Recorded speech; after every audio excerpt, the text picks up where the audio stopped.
a partir de estos momentos.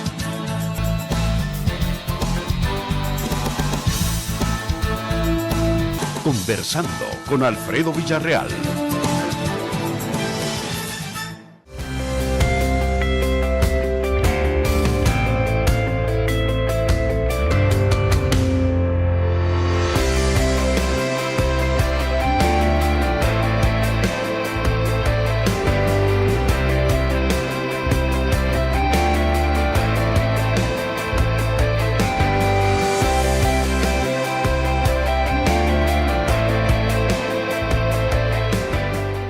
Nosotros estamos regresando sus impuestos con este tipo de obras.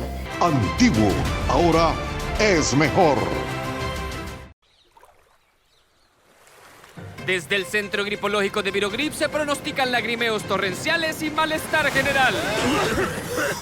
Cambia el clima de la gripe con Virogrip, en jarabe, sobres solubles y gel Capsa M y PM.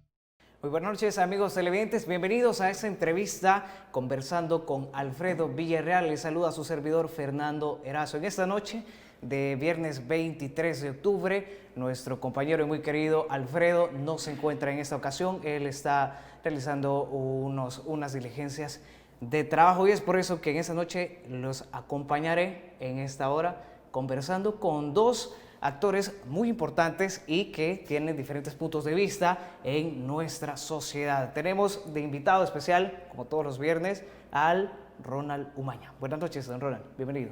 Buenas noches, hijo, un placer estar contigo, hombre, y qué bueno que ya te estés fogueando aquí, ¿verdad? Un gusto estar con Aldo. Ok, perfecto. Y, como ya lo dijo don Ronald, Aldo Álvarez, secretario de CD. Bienvenido, don Aldo. Gracias, muy amable, siempre es un gusto estar aquí en esta entrevista y qué bueno que vamos a tener ahora un presentador que nos va a dar otro formato. Ahora vamos a ver, un saludo a Ronald, mucho gusto. El gusto de nosotros que en nuestros estudios siempre nos acompaña. Vamos a iniciar con temas coyunturales en nuestro país. El pasado 17 de octubre el vicepresidente de nuestro país, don Félix Ulloa, presentó el comité ad hoc que estudiará, analizará y presentará unas reformas a la Constitución. El comité ad hoc está formado por el vicepresidente Félix Ulloa, Adolfo Gerardo Muñoz Cisneros, Manuel Ernesto Escalante, Giovanni Alberto Rosales y Fabio Castillo. Gerardo Muñoz será el secretario de este comité y Fabio Castillo uno de los coordinadores. Don Aldo, ¿cómo ve esta creación de este comité que va a analizar, estudiar y presentar nada más propuestas a la Constitución? Bueno, en primer lugar quiero mandarle un saludo a todos los miembros de la comisión, casi a todos los conozco, incluso un saludo para Adolfo Muñoz, que fuimos compañeros en la universidad cuando estudiábamos Derecho, y me parece que es una comisión a donde se ha buscado gente que tenga especialidad en Derecho Constitucional, ¿verdad? Y es una comisión donde se mira, ¿verdad?, la experiencia, ¿verdad? El doctor Fabio Castillo, Félix Ulloa ya con muchos años de experiencia y gente un poco más joven, pero que también tiene una trayectoria y una visión, dijéramos, un poco más fresca, más moderna del derecho. Bueno, yo como lo miro, como lo he mencionado en múltiples ocasiones, a mí me parece que esta comisión, más bien la decisión del presidente de la República, porque fue la decisión del presidente de darle el mandato, la encomienda al vicepresidente para que estudiara las posibles reformas a la Constitución. Ojo, hasta ahora solo se ha mencionado reformas a la Constitución, no se ha mencionado una nueva Constitución, ¿verdad? Eso es lo que está sobre la mesa, ¿verdad? Aunque ha sido mi posición pública, no lo voy a negar, ¿verdad? Sería desdecirme, ¿verdad? Pero yo pienso que debería haber una nueva Constitución por razones que en otro momento diré. Pero lo que está planteado es una reforma constitucional, ¿verdad? ¿Cuáles son los alcances? ¿Qué cosas se van a analizar? qué partes de la Constitución se van a proponer que se reforman, de qué manera se deben reformar.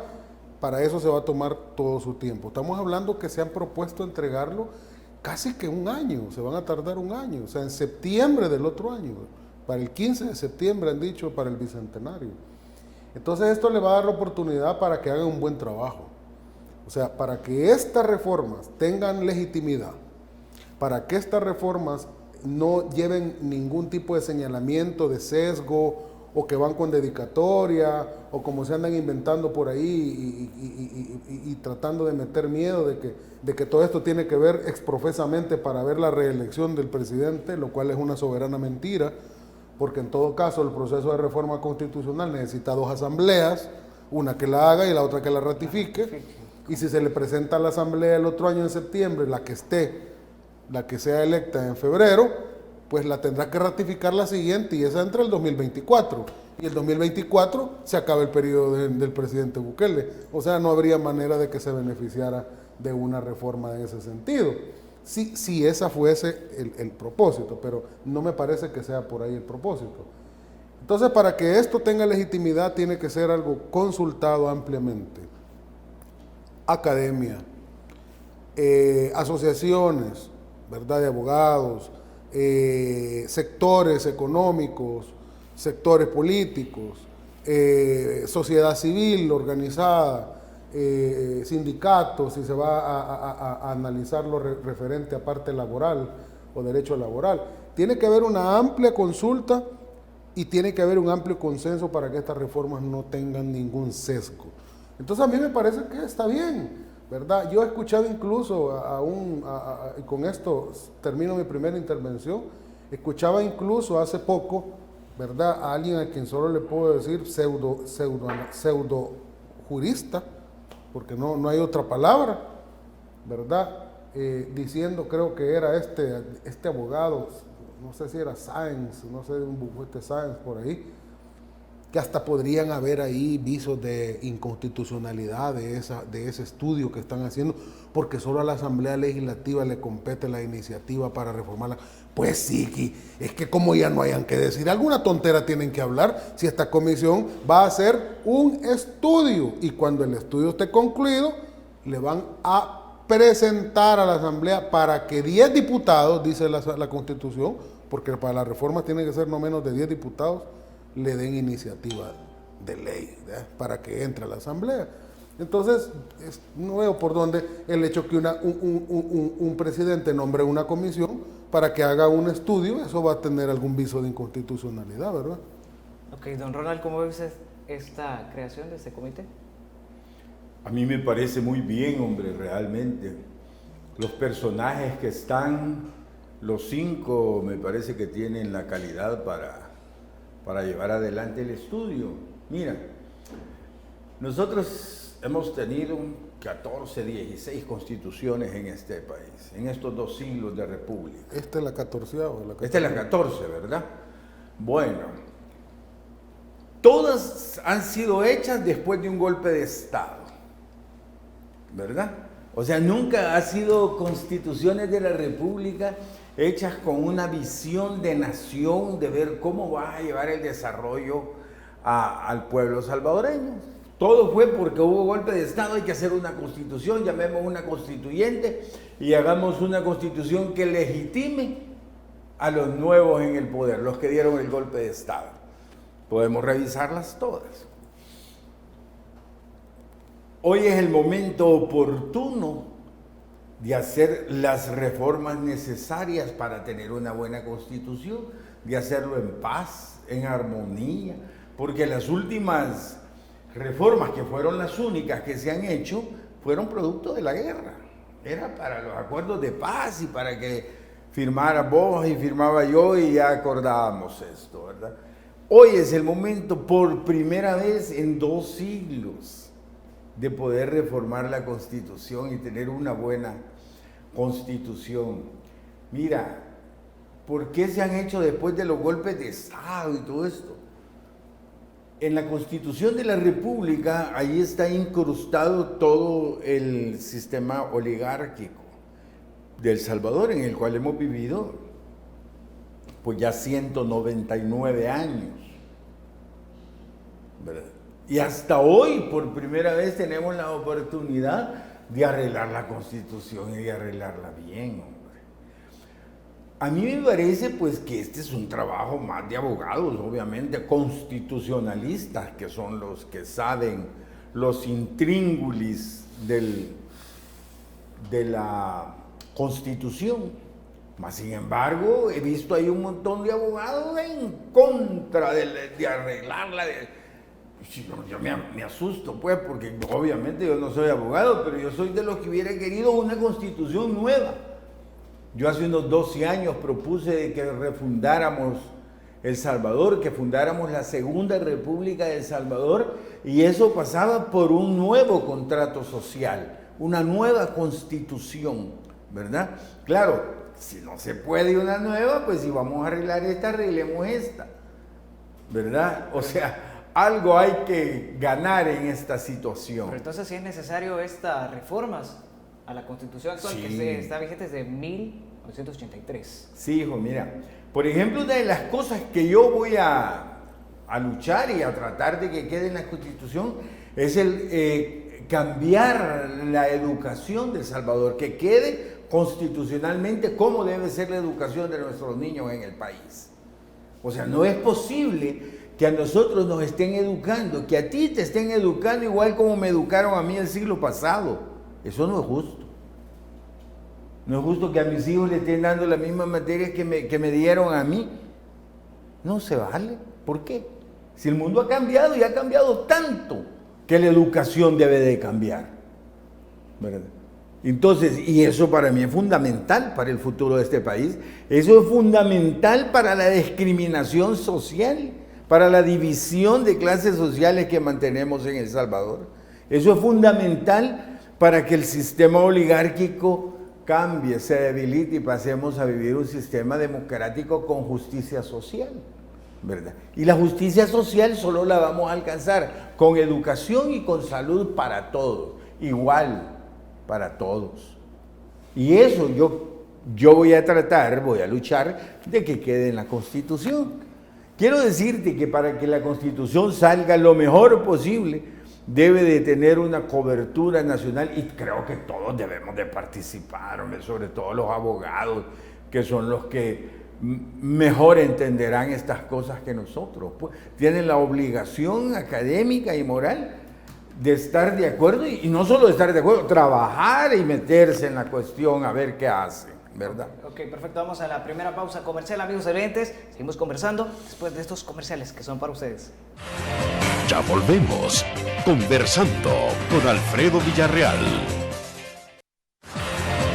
Sigamos conversando con Alfredo Villarreal.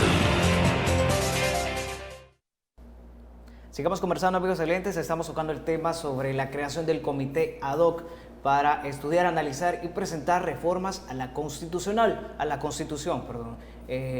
Don Aldo, ¿es necesario estas reformas? ¿Es necesario esta creación de este comité para estudiar si es necesaria una reforma a la Constitución, a nuestra Constitución? Pues sí, es que es necesaria. Es necesario que pasemos a la Cuarta República.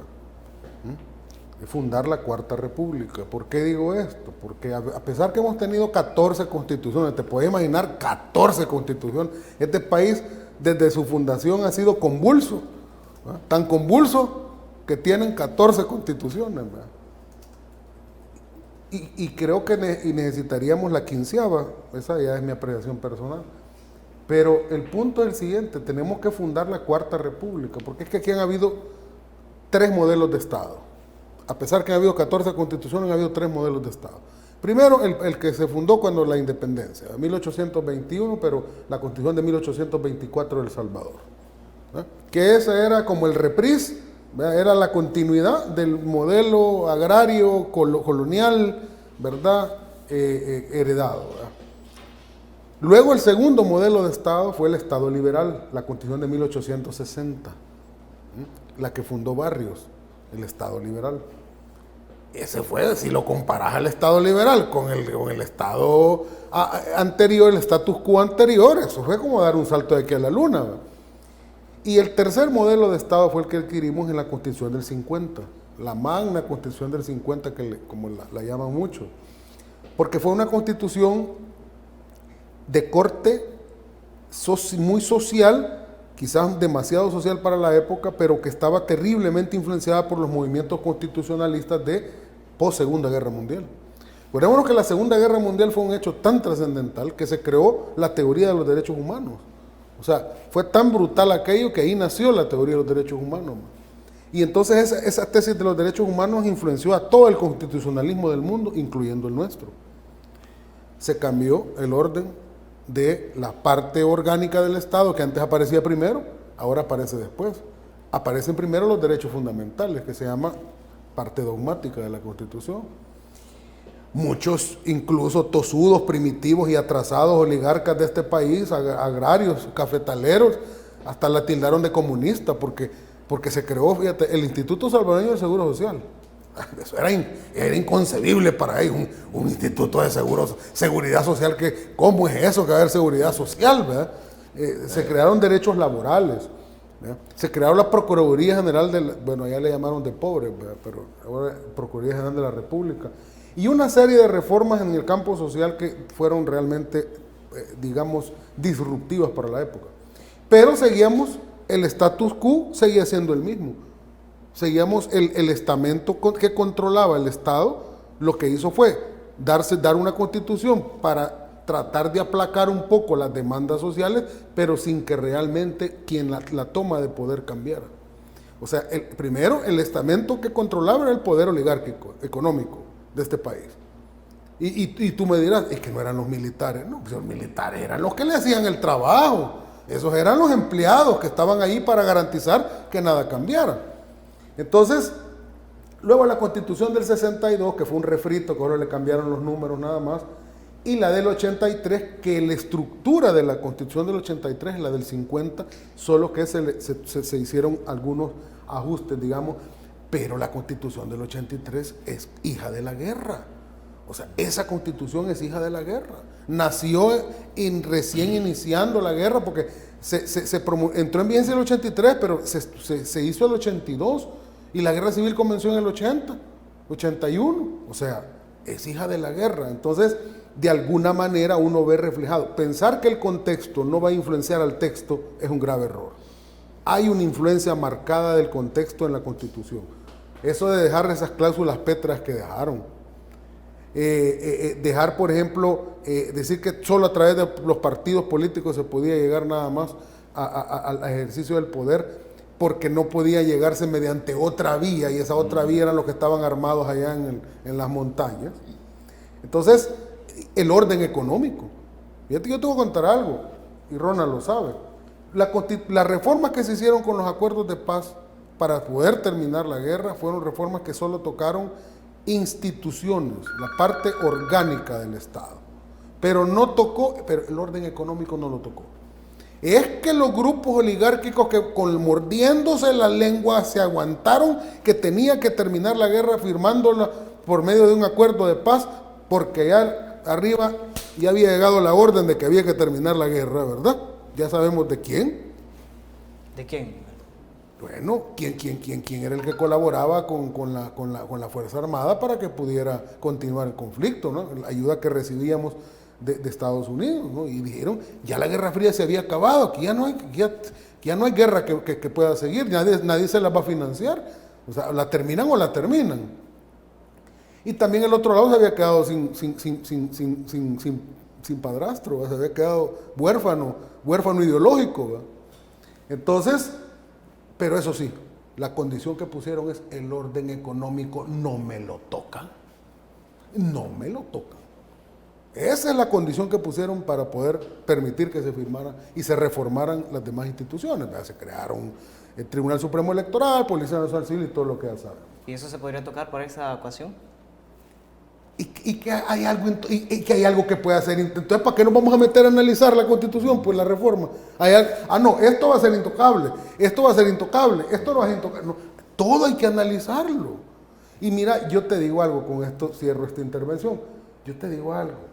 La gente dice, es que las nuevas constituciones son peligrosas. Pero es que mira, cuando un pueblo se quiere dar a sí mismo una nueva constitución, ¿y quién se lo va a impedir, pues? ¿Quién se lo puede impedir? Es que hay unas cláusulas petras. Cláusulas petras salen volando al carajo cuando un pueblo quiere darse una nueva constitución. Si no es nueva, pues, es nueva. Entonces, pero esto que está planteado es una reforma. Pero si ya de entrada, a priori, vamos a decir, esto no va a estar, esto va a estar excluido, esto es intocable, pues al final te van a quedar nada más quizás unos 3 artículos para poder analizar.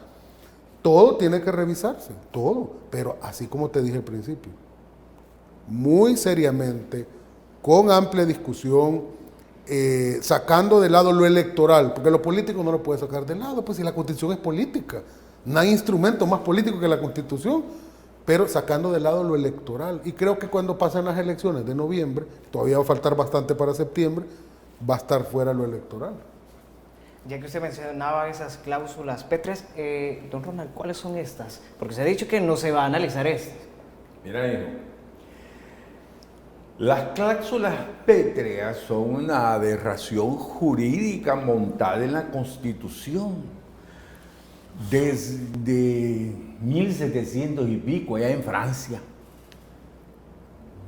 se habló de esto.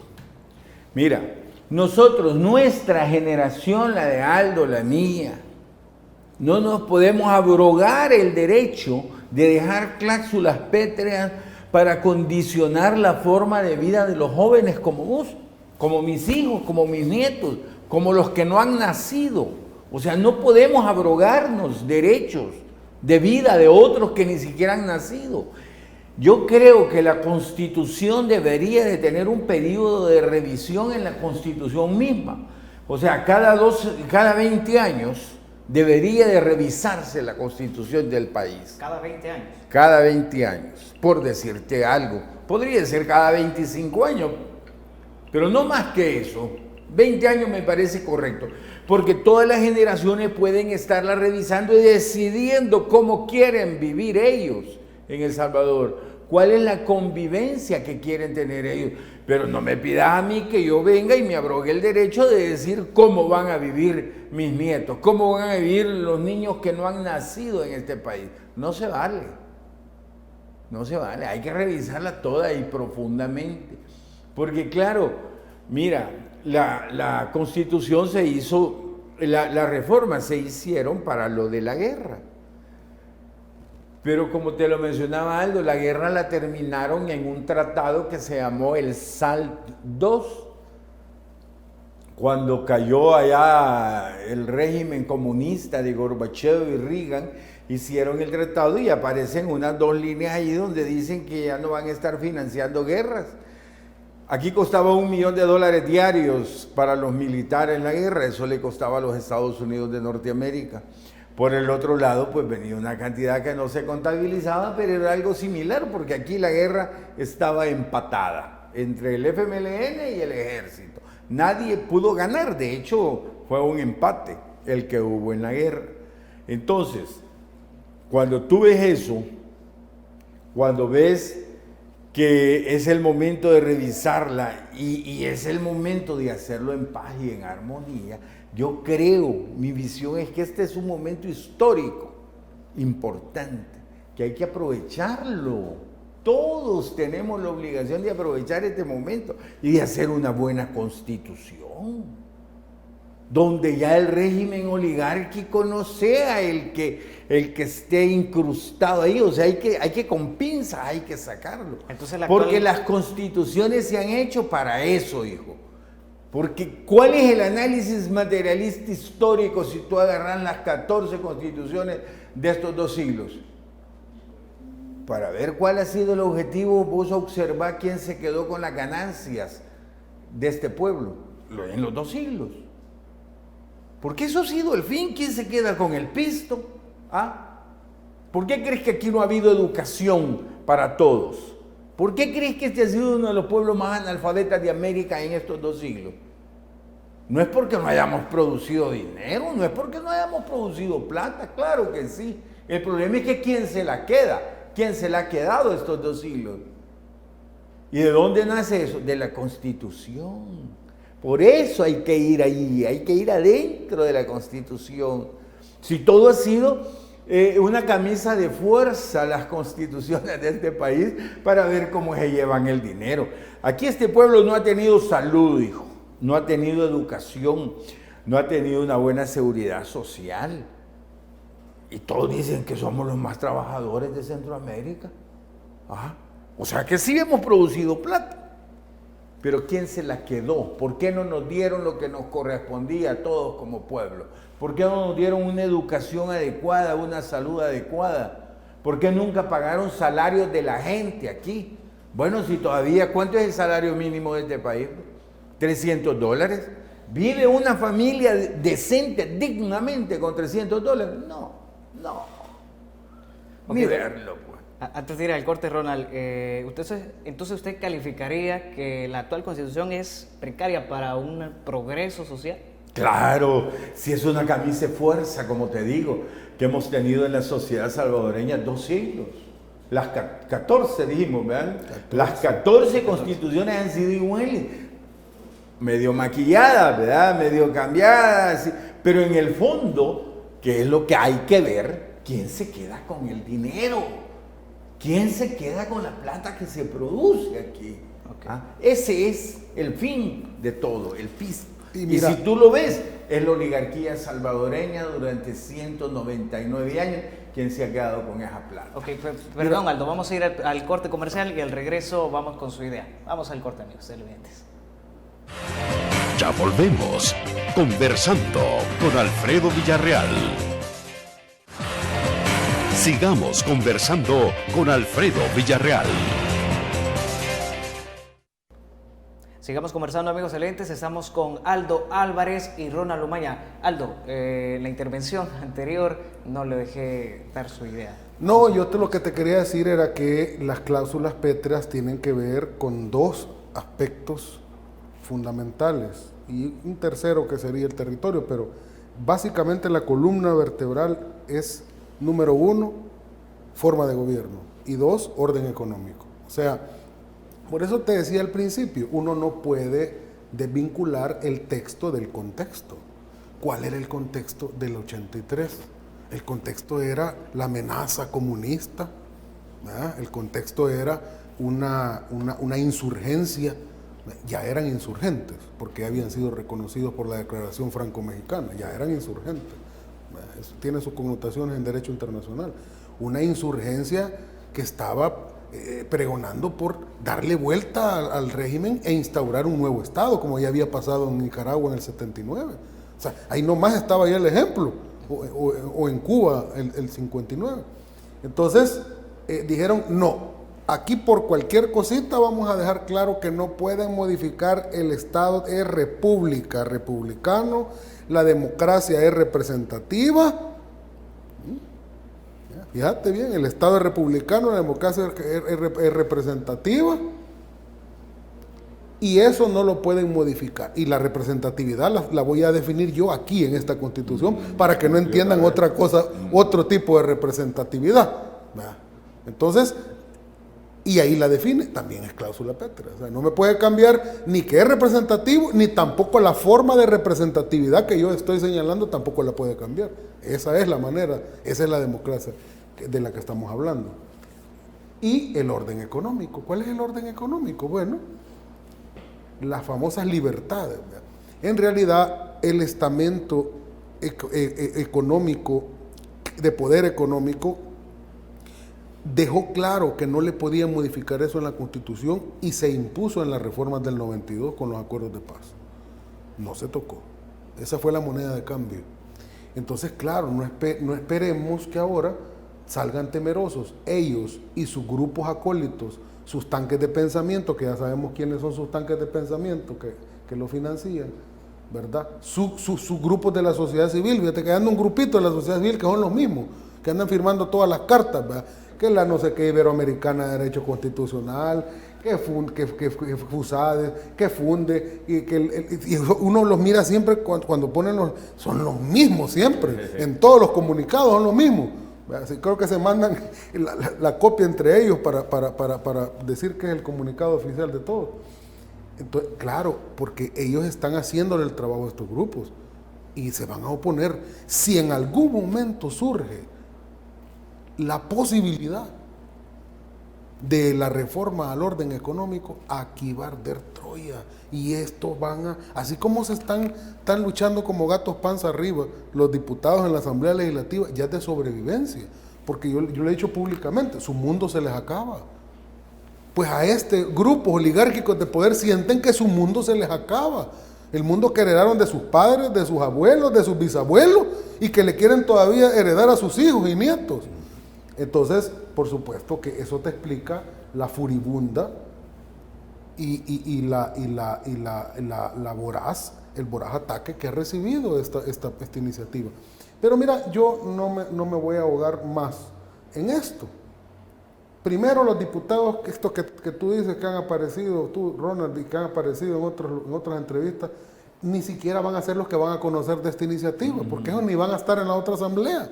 Así que tranquilos, ustedes no la van a ver esa reforma, ¿verdad? No van a estar ahí para verla. Y segundo, me place que se tomen todo este tiempo. Aquí no hay nada a la carrera. También que se queden tranquilos que para beneficiar a Nayib Bukele, esta no es, porque no le dan los tiempos. Sí, de hecho, Ronald, eso se escucha que esta reforma se quiere dar porque quiere reelegirse el presidente. Creo que eso, no sé cómo lo ve usted. No, es que eso esa es una falacia. Mira, se va a presentar el próximo año, lo va a conocer la siguiente asamblea, entonces ya no va a ser presidente Bukele. Lo que pasa es que le tienen miedo por el autoritarismo que él maneja en el gobierno. En todo caso, si se quiere quedar, hay que en el ejército para quedarse, ¿verdad? No necesita la Constitución. ¿Me entendés? O sea, es otra cosa. Yo creo de que debemos de ir a la Constitución. Es que esta oportunidad yo no quisiera perderla. Hay que ver cómo la vamos a dejar la Constitución. Para empezar, el modelo económico, que es fundamental. Esa es la parte vital de todo. No creas de que aquí se ha luchado por el seguro social, como decía Aldo, en la Constitución del 50 y todo. No, ese fue un maquillaje para un poco aplacar las aguas. Aquí nosotros tenemos que luchar porque quede un modelo de economía social y ecológica de mercado. Ahí, en la Constitución. Pero que sea una economía para todos, igual. No para un grupito aquí que pueda usufructuar el Estado para hacerse millonario, que es lo que ha sucedido con la oligarquía. Un Estado limpio y transparente, donde todos los actores económicos puedan jugar bajo las mismas reglas, donde de allí derive el progreso económico del país, pero para todos, donde de ahí podamos financiar un modelo educativo para nuestros niños igualitario. Aquí ya no pueden haber colegios que te dan 4 idiomas, cuatrilingües, y escuelitas de que te cae gotera en el pupitre. ¿Por qué va a ser eso? O sea que hay salvadoreños que tienen el derecho de recibir una educación bilingüe o cuatrilingüe, y hay salvadoreños que no tienen derecho a nada, que se sientan en un bote de pintura los niños. ¿Ah? ¿Por qué? Salvadoreños iguales, salvadoreños todos. Y hablamos de igualdad de oportunidades. ¿Cómo vamos a tener igualdad de oportunidades, hijo, si el hijo de alguien va a un colegio donde estudia 4 idiomas y el hijo de la sirvienta de esa casa no puede ir a la escuela? ¿Quién va a tener mejor oportunidad en el futuro? ¿El que estudió 4 idiomas o el que no fue a la escuela? Ah, ¿verdad? Entonces no existe, nunca ha existido la igualdad de oportunidades en este país. Nuestros campesinos han vivido en una fatalidad, que su tatarabuelo vivió en la finca y ahí murió, el abuelo vivió en la finca y ahí murió, el papá ahí murió y él va a morir ahí, sus hijos y sus nietos también. No es justo, no es posible. Ronald, pero en cuanto a la forma de gobierno, yo creería que aquí vamos a seguir viviendo democráticamente, la República va a mejorar, aquí hay cosas que deben de quedar en la Constitución, por eso te digo que es importante. Por ejemplo, la Corte de Cuentas de la República no sirve para nada, ¿verdad? Hay que darle más fuerza, hay que, si se va a seguir eligiendo de la misma manera, que ya sea por 56 votos, para empezar. Después yo creo que hay que desaparecerla y hay que pasar a una Contraloría de la República. Que la Corte de Cuentas o la Contraloría de la República sea como un cuarto poder del Estado. Que le tengan miedo, que la respeten, por Dios santo, que nadie esté robando. Cada quien llega y llega un gobierno de un color, roba, llega el gobierno de otro color, roba, todo roban. ¿Por qué? Porque tienes una Corte de Cuentas débil. ¿Por qué es débil? Porque así la dejaron. Si es que esa es la parte del sistema oligárquico que está incrustado en la Constitución y la que hay que extirparlo y cambiarlo. Mira, si no, para elegir a los de la Corte de Cuentas, 43 votos. Para elegir los otros demás, no calificados. Se vale, no. Mira, la Fiscalía tiene que tener un presupuesto fuerte también. Y hay que ver si el fiscal se elige de otra forma. Ok, perfecto. Vamos al siguiente espacio, amigos televidentes. Estamos conversando con Aldo Álvarez y Ronald Omaña. Terminamos. Ya volvemos. Conversando con Alfredo Villarreal. Sigamos conversando con Alfredo Villarreal.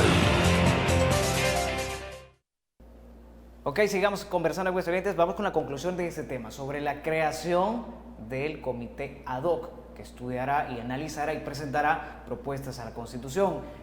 Ronald, si es necesario.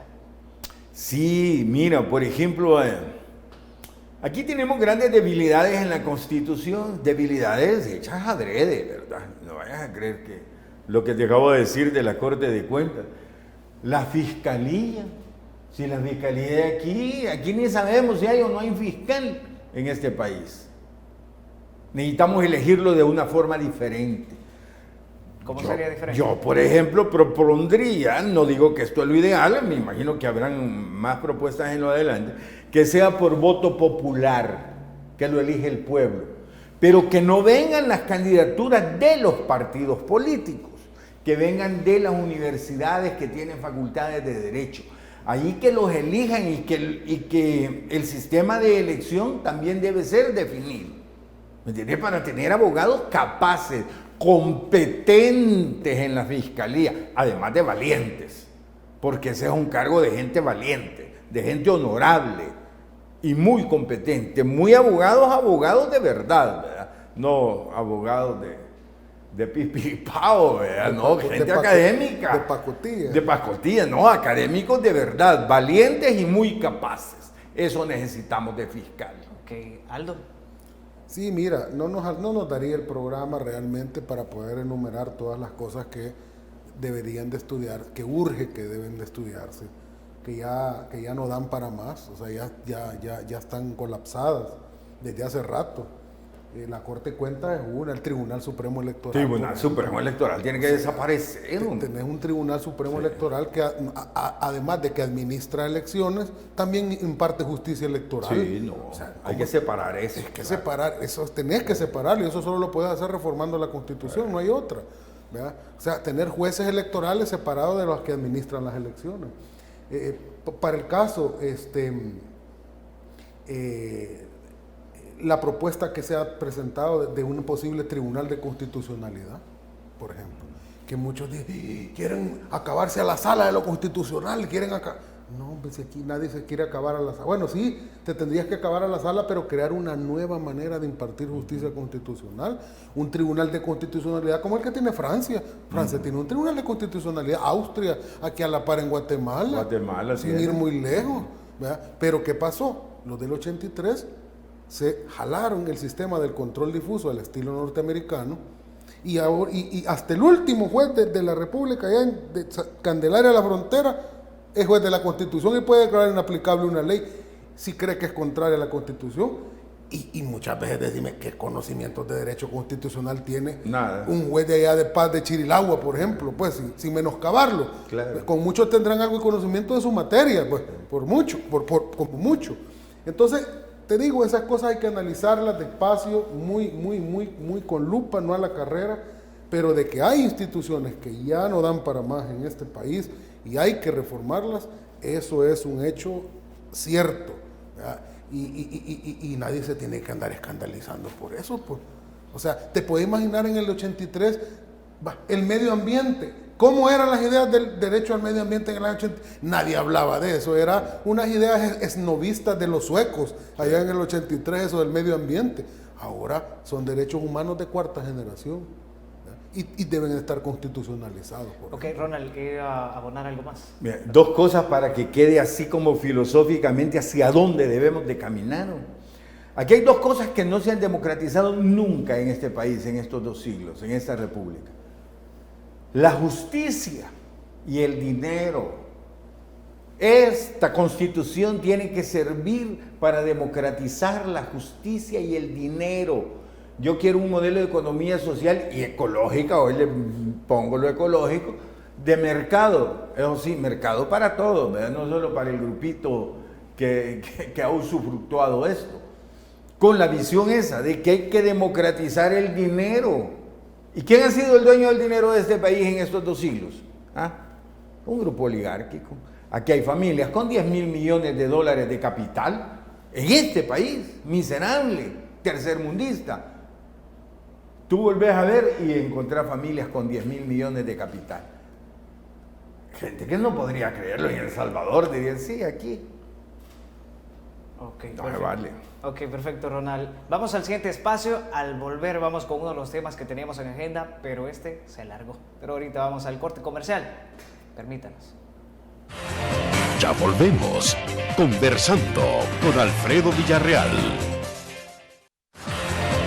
Sigamos conversando con Alfredo Villarreal.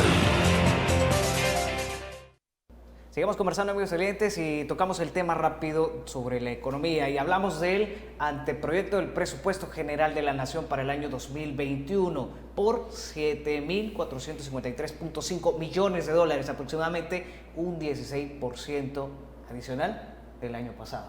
¿Cuál es su lectura, Ronald, sobre esto? A mí me parece que es un presupuesto falso, es un presupuesto político que se lo están mandando a la Asamblea Legislativa para que se enfrasquen en un debate en el cual no pueda ser aprobado y lleguemos el 31 de diciembre sin presupuesto y eso le sirva de campaña al presidente y su partido para podérselos enrostrar a los diputados.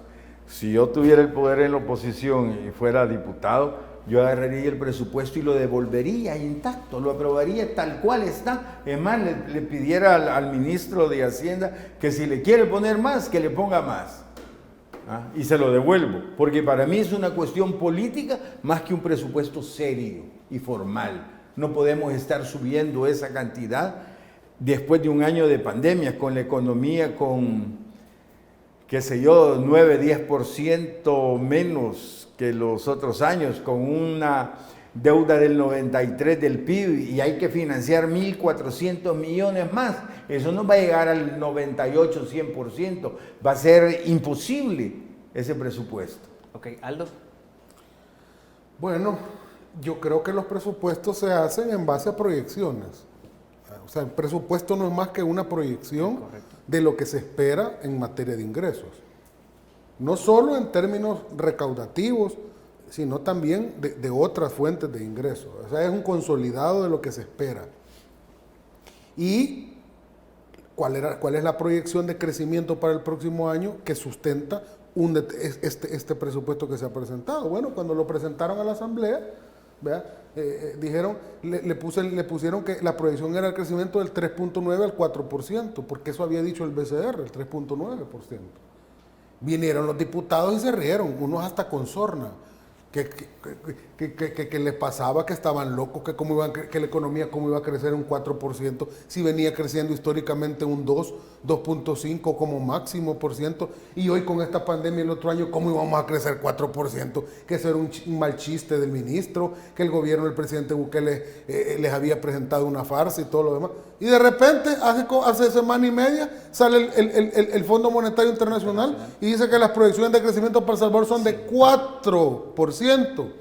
Y el Banco Mundial le da 4.9% de proyección de crecimiento a El Salvador. Mira, con la boca callada, ya no hablaron de eso, porque tuvieron que cerrarse la boca. El Fondo Monetario, el Banco Mundial, organismos multilaterales, no les interesa andarle haciendo el favor a un presidente de un país. Ellos entregan su informe en base a sus análisis, proyecciones, estudios, la gente que tienen en los países haciendo las mediciones, porque tienen gente en cada país in situ haciendo las mediciones, variables políticas, macroeconómicas, etcétera.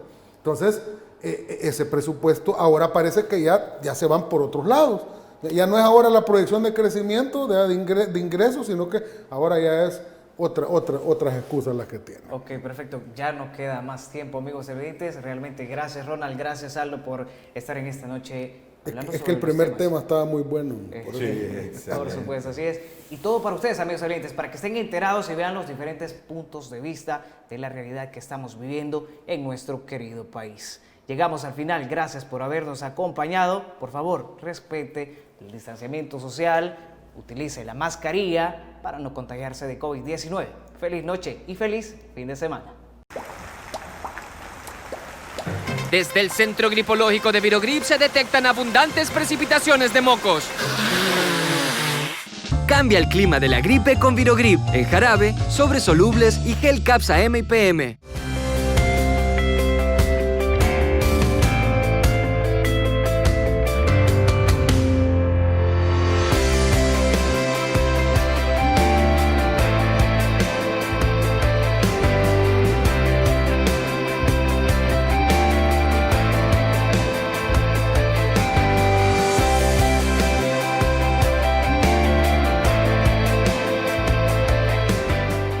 Nosotros estamos regresando sus impuestos con este tipo de obras. Antiguo, ahora es mejor. Después de esto, usted ya no es el mismo. Gracias por habernos acompañado en Conversando con Alfredo Villarreal.